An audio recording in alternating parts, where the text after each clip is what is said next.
Hope you guys are doing well. Welcome back. So in this video I'm going to show you that how you can add your text details, how you can create your text profile on your Stripe account. So let's start. So first of all, what we have to do, simply we have to go to our Stripe account and after going there, simply we have to click on the more option, and after clicking on the more option we need to scroll down, and after scrolling down, as you can see, you will get the text option here. So we have to click on the text, and after clicking on the text, as you can see, these details are provided here.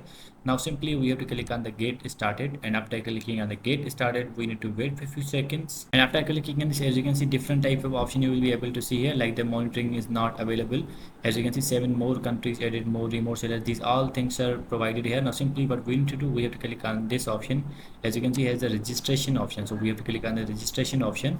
So as you can see, now after clicking on this, you will get the aid registration option here. So we have to click on this. Let's click on it, and after clicking on this, we have to provide these details like the United States address. After providing the address, we have to hit the save, and after clicking on the save, you will be able to get some different options, and you need to follow them. Because we are using the test mode, I can't do this.